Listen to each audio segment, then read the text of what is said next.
Assalamualaikum warahmatullahi wabarakatuh. Kembali lagi di channel Bang Kopil Official. Terima kasih kepada teman-teman semuanya yang kembali hadir meramaikan konten saya kali ini, dan tentunya yang memberikan subscribe dan menyalakan loncengnya. Semoga selalu diberi kemudahan, kelancaran rezeki dan aktivitasnya guys. Semoga kalian semuanya selalu diberi kesehatan walafiat ya guys. Oke.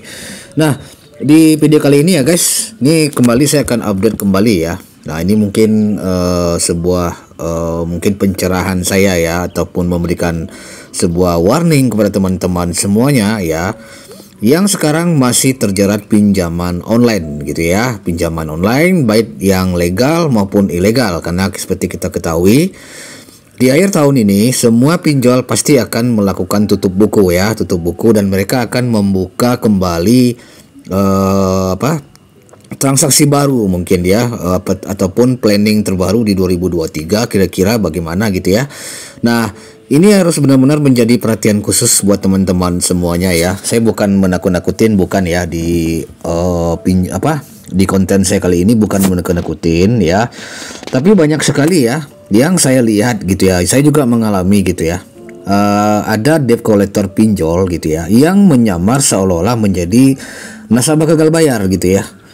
Nah gitu, mereka menyamar gitu ya menjadi nasabah yang mengalami gagal bayar, dan mereka akan mengutarakan, wah saya mengalami gagal bayar sekian-sekian, katanya nanti DC pinjol akan datang ke tempat saya gitu ya. Barusan saya telah didatangi, ada juga yang mengaku gitu ya, dia telah didatangi oleh DC pinjol kredit pintar gitu ya.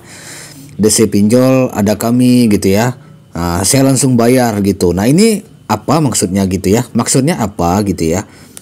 Ini menurut saya ya, ini adalah akal-akalan dari seorang debt collector pinjol gitu ya, ataupun juga pihak perusahaan pinjol, agar di akhir tahun ini tidak ada nasabah-nasabah yang mengalami keterlambatan gitu ya, tidak membayar gitu.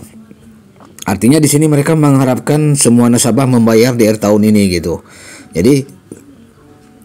Jadi di akhir tahun ini memang sangat riskan ya, memang sangat krusial bagi mereka gitu ya, untuk menentukan langkah dan bagaimana arah ya aplikasi ataupun perusahaan mereka ke depan gitu. Untuk itu mereka juga membutuhkan dana yang ya bisa dibilang sangat-sangat besar gitu ya.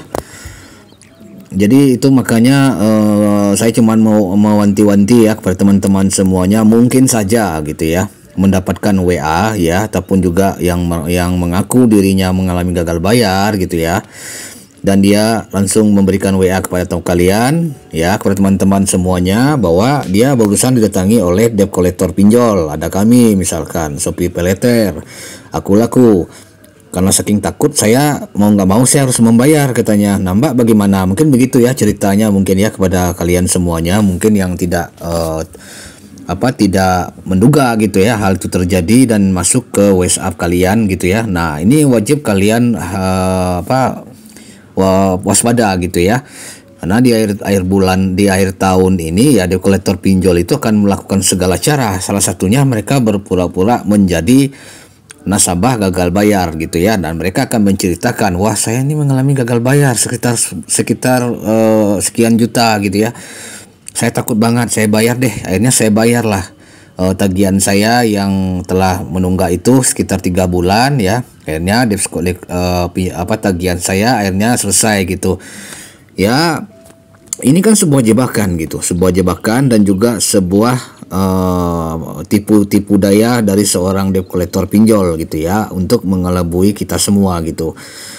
Ya, jadi kita tetap pada pendirian kita gitu ya. Kalaupun dana tidak punya, ya udah nggak usah dibayar dulu guys ya, jangan takut kalian ya. Nah gitu, jangan takut kalian akan diapa-apain debt collector pinjol, atau mungkin kalian akan dijebloskan ke penjara. Jangan takut gitu, jangan, karena ya namanya utang piutang itu tidak ada dalam hukum pidana gitu ya, tidak ada hukum pidana di situ. Jadi kita kalaupun ada juga peraturan ya dari OJK itu kan sudah jelas tertera gitu. Kalau sudah 90 hari kita mengalami gagal bayar, itu kita sudah dibilang utang kita hangus gitu. Ya, mungkin saja kalau pinjolnya tidak langsung mendirect kita ke data slick OJK atau BI checklist ya. kita akan dimasukkan dalam data Pusdapil. Nah, data Pusdapil itu mungkin data-data nasabah yang bermasalah gitu ya.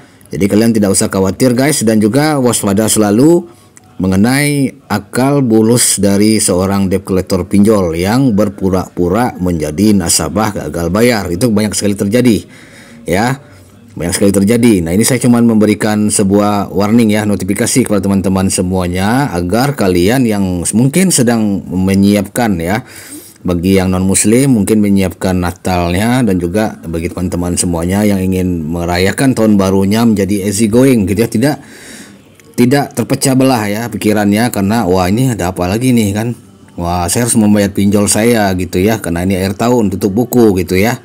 Nah gitu. Oke, mungkin itu aja teman-teman yang bisa saya sampaikan kepada teman-teman semuanya yang mengalami gagal bayar pinjaman online ya. Harap berhati-hati ya, berhati-hati dan waspada mengenai hal ini ya. Saya cuma menyampaikan saja dan mengingatkan agar teman-teman semuanya tidak terjebak ya oleh trik-trik tipu-tipu ya dari seorang debt collector pinjol gitu ya. Kalau kalian nggak punya dana, tidak usah dibayar dulu. Kalaupun kalian ingin membayar, kalian bisa negosiasi untuk bagaimana caranya membayar pokok utangnya saja gitu ya. Oke. Akhirnya seperti biasa, jangan lupa tekan tombol subscribe dan nyalakan loncengnya agar channel terus berkembang dan memberikan manfaat kepada kita semua. Ini saya ucapkan Assalamualaikum warahmatullahi wabarakatuh. Markisan, sukses buat kita semua.